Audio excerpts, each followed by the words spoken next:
Welcome to This Explainer. Today, we're jumping right into one of the most visceral, deeply universal feelings we all share. You know that exact heart-stopping moment of panic when you stumble in a hallway, or maybe walk a few minutes late into a crowded room, and you suddenly feel the crushing weight of a dozen judgments? Well, we're going to unpack exactly why your brain does this, and more importantly, why it is probably completely wrong. I want you to really picture this scene, or maybe just remember a time it actually happened to you. You walk into a room full of people. Maybe you arrived a little late, maybe you decided to wear something totally different from your usual style, or maybe you just awkwardly tripped right at the doorway. And in that frozen, agonizing second, you felt like every single eye in the room just locked onto you. You felt that everybody noticed, that everybody was judging you. It's a completely heart-dropping sensation, right? But were they actually looking at you? The short answer to whether they were looking is no. Almost no one even noticed you, but your brain was absolutely, undeniably convinced of the exact opposite. And the reason for that isn't because you have a weak character, and it certainly isn't some flaw in your personality.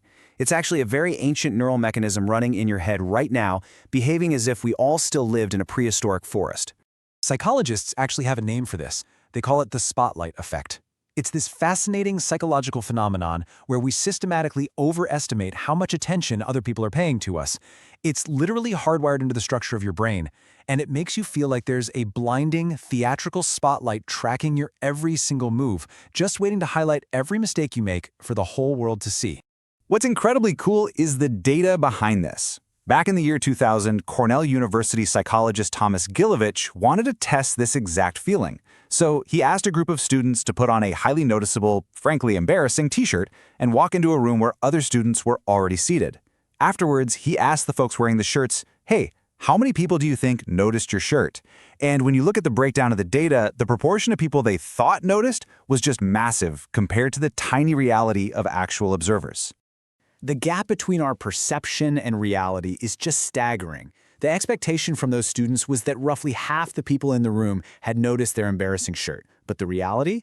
Fewer than a quarter of them actually had. The students overestimated the attention by more than double. Gilovich repeated this experiment with people giving wrong answers out loud in class or making awkward noises in public. And hey, we've all been there. But the result was always exactly the same. We systematically and measurably overestimate how much others are watching us. So, that brings us to the crucial question.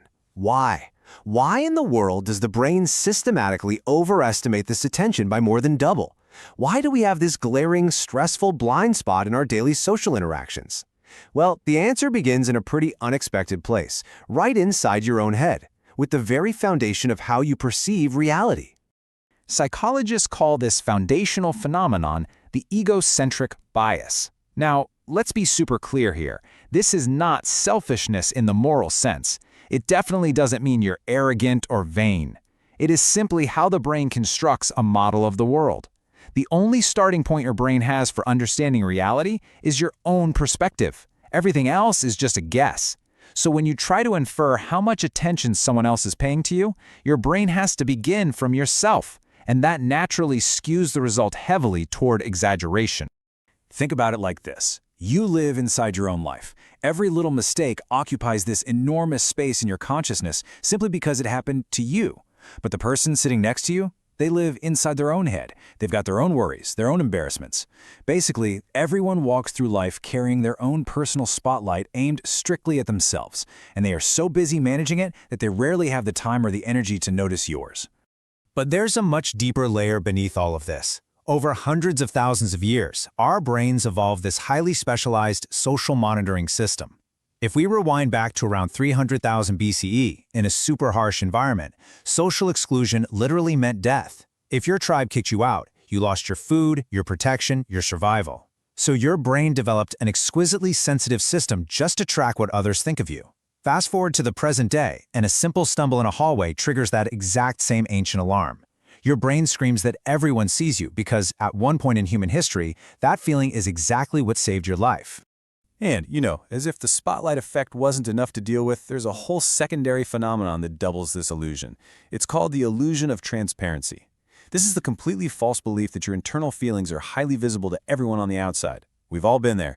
You're in a job interview, you feel intensely nervous, and you're absolutely positive the interviewer can see every single tremor in your voice, every patch of sweat, every scattered thought.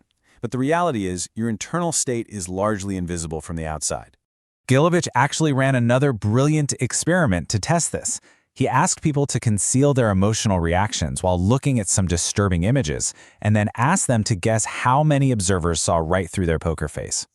The group estimated that about 50% of observers noticed their true feelings. But the actual number of observers who noticed? It was far, far lower. Which brings us to this incredibly powerful quote, and it sums things up perfectly. Your brain is broadcasting, but it vastly overestimates the strength of the signal.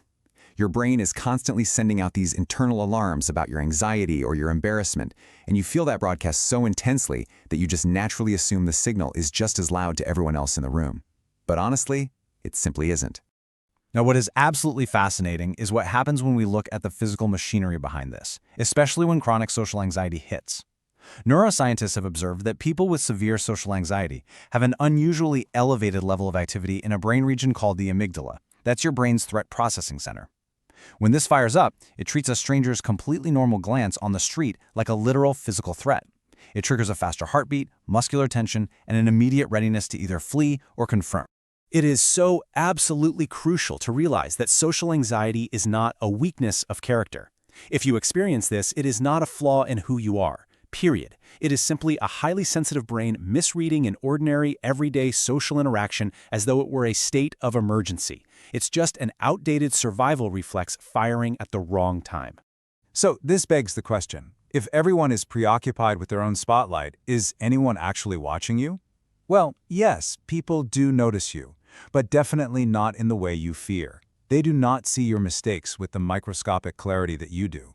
What actually remains in the minds of others is your general impression, the overall energy you bring into a room. They really don't remember the tiny, embarrassing details of a conversation that you're still obsessively reliving in your head 3 weeks later. So how do we practically apply all these insights to our daily lives? How do you live with this ancient machinery? It really comes down to 2 practical steps.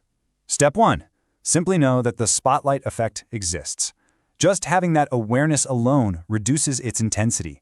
When panic hits, take a breath and ask yourself if it's reality or just an ancient reflex. Step 2. Recognize that everyone around you is living the exact same experience.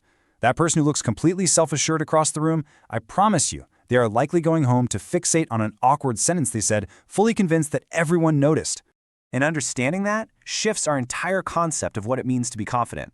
Confidence is not the absence of the feeling that everyone is watching you. Confidence is continuing despite that feeling. True confidence isn't about lacking fear or having some magical immunity to the spotlight effect.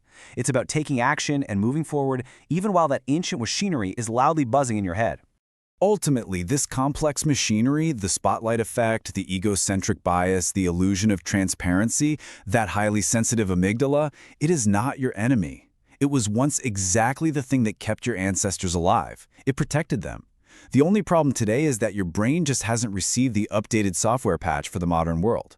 You aren't in a forest anymore, and no one is going to exile you from the tribe just because you stumbled at the door.